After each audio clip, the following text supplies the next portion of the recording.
Yes and no.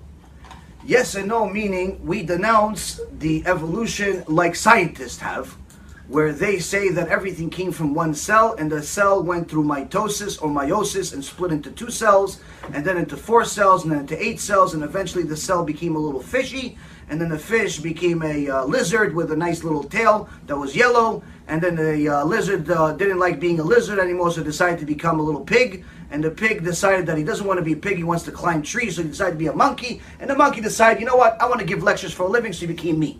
That didn't happen. We don't believe in that. What we believe in is that yes, nature has changed. Nature has changed. So the actual even human beings have changed to a certain extent, but not to the same extent as what science say. Science say that people came from nothing, monkeys and apes and so on and so forth. We don't say that. We say that yes, human nature has changed. We actually used to be much bigger people. Moshe Rabbeinu, for example, I told you guys last week, Moshe Rabbeinu was 20 feet tall. A huge person in comparison to us. But if in comparison to his generation, he wasn't the tallest guy. In fact, he was tiny little midget in comparison to Og, the king of Bashan. So, nature has changed.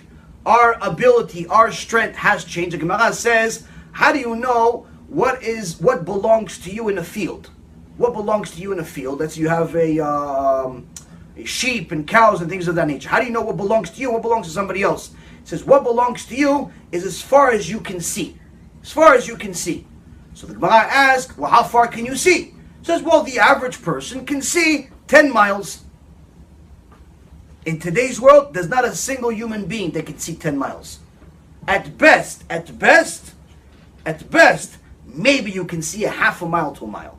At best, if you have some eagle vision. Average human being, a few hundred feet. A little bit further from that, it looks like an ant. You go up to, let's say, the Empire State Building. You go to the top. You look at everybody else downstairs. They all look like ants. You don't know what's who. You don't know if it's an ant or it's a human being. And that's only a few hundred feet. But in those days, a couple of thousand years ago, the average person was able to see, have a vision that was literally 10 miles. They could see clearly like I see you.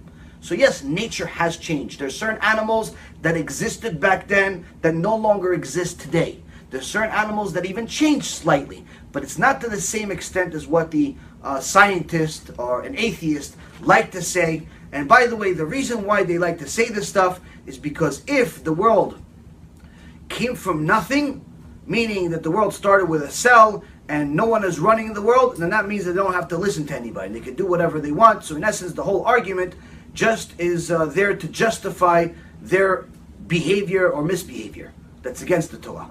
Not, it's in essence, everybody loves the truth until it obligates them.